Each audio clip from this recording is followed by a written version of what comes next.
Bom, pessoal, vamos para mais uma aula do nosso livro Trilhas, módulo 3, tá bom? Agora nós vamos fazer o nosso capítulo 8. Então, peguem lá o livro de vocês. Nós iremos falar sobre os materiais do cotidiano, páginas 212 a 216. Bom, pessoal, nessa imagem da abertura do capítulo 8, nós temos uma aranha e sua produção de seda, de fios de seda, e esses fios de seda produzindo uma teia de aranha, não é verdade? E assim, para que serve isso para nós, né? Ele está falando dos materiais do cotidiano. Na verdade, para exemplificar que os diferentes materiais eles têm diferentes propriedades.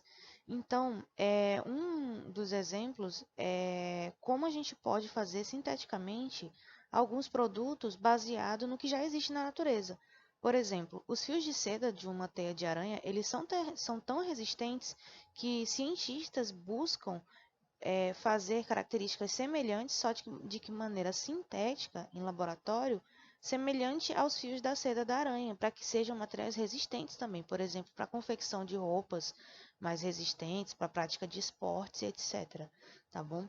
Então, isso serve para a gente entender que os materiais eles apresentam características diferentes. Como, por exemplo, aqui nessas 4 perguntinhas. Ele fala a primeira: como você descreveria um objeto feito com um material elástico? Você tem na sua mente o que é um elástico? Eu acredito que todos nós sabemos, né? É tudo aquilo que tem a capacidade de esticar. Não é mesmo? Mas nós vamos ver aqui, né, nos próximos slides, que na verdade a característica elástica ela vai bem além disso, tá bom? E letra B. Você conhece algum objeto do seu cotidiano feito de material elástico? No caso de afirmativo, qual? Escreva aí no seu caderno qual o material que você conhece que é feito de elástico. Pergunte do papai e da mamãe se você não souber. Letra C. Você acha que é importante conhecer as características do material que você utiliza, por exemplo, na produção de um objeto que nós utilizamos? Letra D. Você acha importante a realização de pesquisas científicas para o desenvolvimento de materiais novos, resistentes? O que você acha? Tá bom? Responda essas 4 questõezinhas aí no seu caderno e vamos seguir adiante. Provavelmente vocês já perceberam que nós utilizamos vários objetos no nosso dia a dia, não é mesmo? E vocês já perceberam também que eles têm características e propriedades diferentes. Apesar de alguns até se parecerem com outros, por exemplo, quando são feitos do mesmo material. Se é um objeto feito de plástico junto com outro objeto feito de plástico, você vê até a semelhança pelo material dele, mas geralmente objetos diferentes, para funções diferentes, são feitos também de materiais diferentes, tá bom? E esses materiais, eles possuem propriedades. A primeira propriedade que a gente vai ver aqui no nosso livro é a propriedade relacionada à densidade. Gente, a densidade, ela está relacionada com a massa que um objeto vai ocupar em determinado local. Por exemplo, aqui nós temos, nesse experimento, duas bolinhas. Elas são do mesmo tamanho, exatamente do mesmo tamanho. Agora pense comigo aí como está mostrando no livro. Uma bolinha é feita de isopor e outra bolinha é feita de metal. As duas são colocadas dentro de um copo de água. O que acontece? Isso é meio óbvio, né? Está até sendo mostrado no livro. A bolinha de metal vai afundar e a bolinha de isopor vai ficar na superfície da água. Isso ocorre porque o material delas é diferente e, com isso, a característica delas de massa é diferente também. Obviamente que a massa do metal, da bolinha de metal, é bem maior, com isso a densidade, que é o local que ela vai ocupar naquele espaço, ele é bem maior do que a água, ele é mais pesado do que a água, a gente pode falar dessa forma. Por isso que a bolinha de metal, ela afunda na água. Já a bolinha de isopor, ela é mais leve que a água, ou seja, ela é menos densa do que a água, por isso que ela fica na superfície da água. A gente consegue observar isso na característica do peso. Aqui eles estão colocando para pesagem as duas bolinhas. A de isopor, ela pesa 0,1 gramas, por exemplo, e a de metal 0,9 gramas, ou seja, ela tem 8 décimos de grama a mais do que a bolinha de isopor. É por isso que a massa dela se torna maior, até mesmo que a massa da água. Com isso, ela consegue afundar. Tá bom? O nome dessa característica do local ocupado pelos objetos é a densidade. Nós temos aqui a nossa próxima característica, é a característica da solubilidade. tá bom? Na verdade, é a característica dos objetos de serem solúveis. O que é solúvel? É a capacidade de dissolver em líquidos ou dissolver em outros materiais, como é o caso que está sendo mostrado nesse experimento também que está sendo feito no livro, em que eles têm 2 copos de água, e em um copo d'água ele vai colocar 1 colher de sal e no outro copo d'água colocar 1 colher de areia. Qual que vocês acham que vai dissolver? O copo com 1 colher de sal ou o copo com 1 colher de areia? É meio óbvio para a gente, né? Que o que dissolve no copo de água é a colher de sal, tá bom? Por quê? Porque ele está em partículas menores que conseguem ser dissolvidas na água. Já a areia, ela tem um material mais grosso, mais rígido, e com isso mais pesado do que a água também. Por isso que quando a areia é colocada no copo d'água, além dela não dissolver, ela vai afundar e vai ficar no fundo do copo. Tá bom? Isso é devido ao fato de que esses materiais possuem característica de solubilidade diferente. O sal é solúvel, ou seja, ele consegue ser dissolvido, e a areia não. Onde é que a gente vê isso na nossa casa? Você já fez algum processo aí de solubilidade? Você pode até pensar que não, mas você já fez sim, com certeza. Todos nós fazemos aquele achocolatado gostoso, chamado de Nescau, Toddy, né? A gente mistura o achocolatado no leite, por exemplo. Isso é solubilidade, você está dissolvendo ele na água. Ou então quem já fez suco? Com certeza todos vocês já fizeram suco. O suco natural, você tem que colocar o açúcar para adoçar, você dissolve ele. Isso é uma característica de solubilidade. Ou então quem já fez aquele suco de pacotes, de pacotinho totalmente artificial, o Tang, o Mid, o Kisuke, todos esses são dissolvíveis em água. Eles também usam a propriedade dos materiais chamada solubilidade. Tá bom? Então, nós fazemos isso com os materiais no nosso próprio dia a dia. Tá bom? Então, quem dissolveu já o açúcar na água, simplesmente, ou o sal na água para fazer um macarrão cozido, um arroz. Vocês já viram a mãe de vocês dissolver os temperos na comida, tá bom? Então, o nome dessa propriedade é solubilidade. Outra propriedade que a gente tem aqui nessa página do livro de vocês é a elasticidade. Gente, elasticidade, como eu falei para vocês, é além daquilo que a gente pensa. Ela não é só o esticar.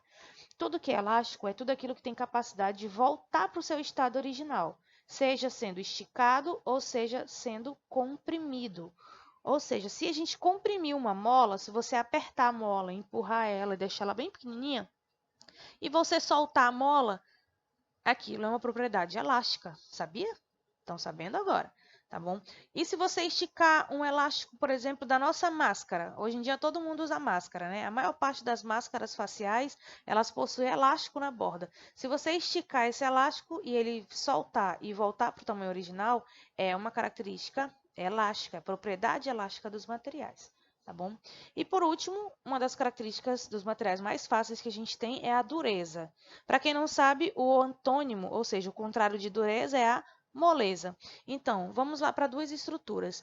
Uma pedra, ela é sólida, ela é dura. E um pedaço de gelatina, ele é mole. Então, ele é menos duro do que a pedra.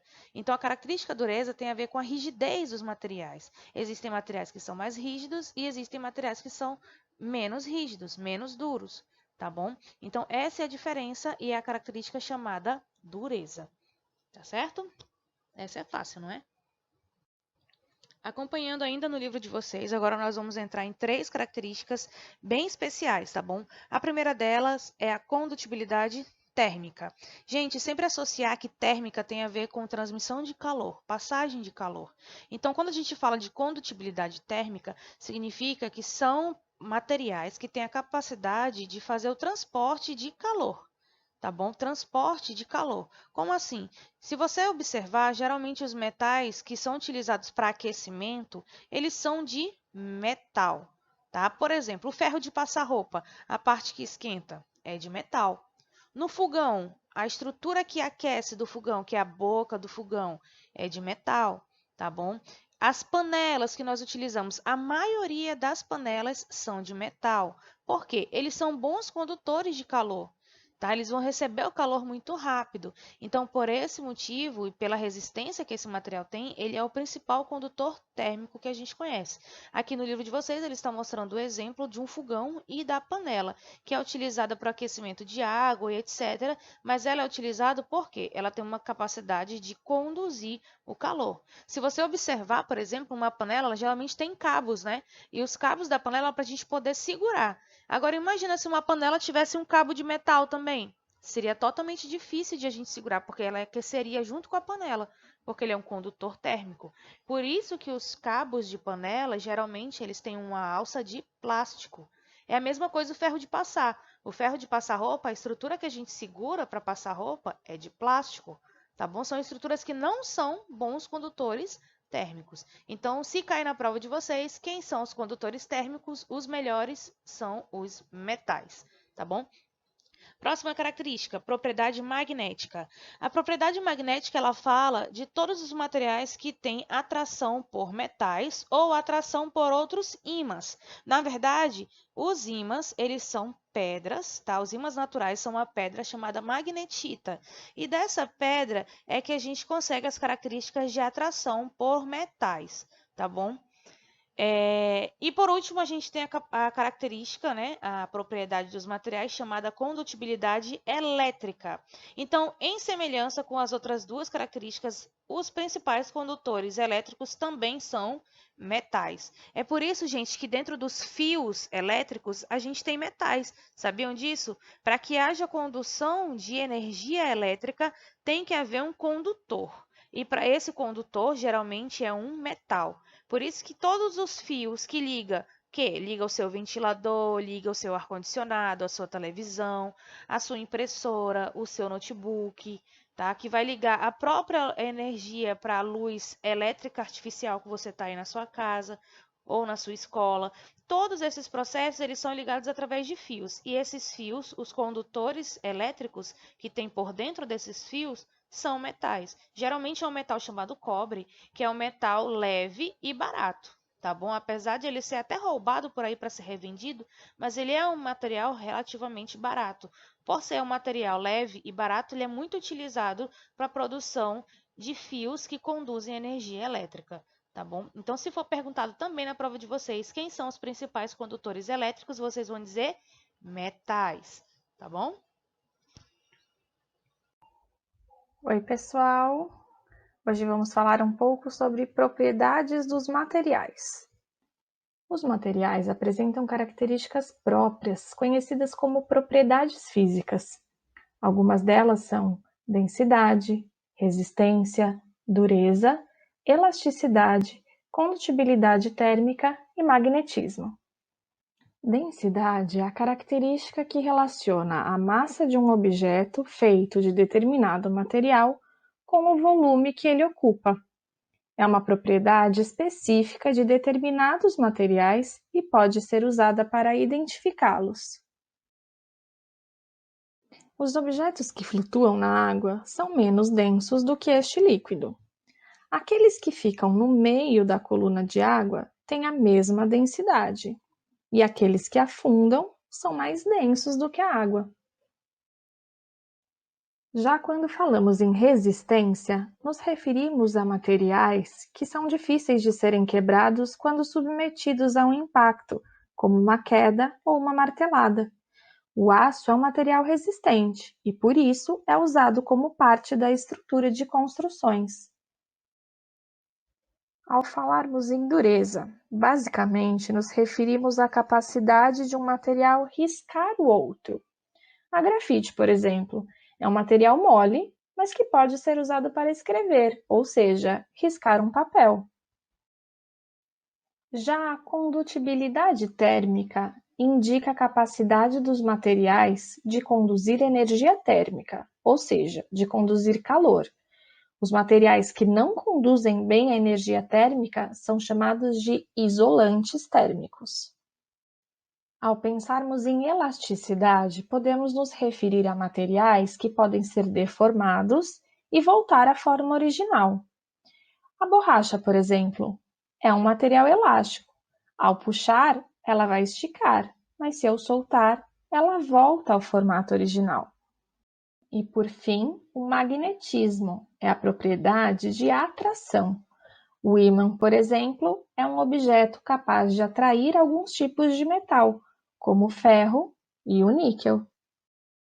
Aqui nós teremos os exercícios das páginas 217 e 218. Respondam com calma, eles estão bem simples, bem fáceis, tá bom? Qualquer coisa, peçam ajuda para o papai e para a mamãe, que eles vão conseguir ajudar vocês. E na nossa próxima aula, uma das próximas aulas, nós teremos a autocorreção, tá certo? Então é isso, pessoal, por hoje. É só, fiquem com Deus e até a próxima aula.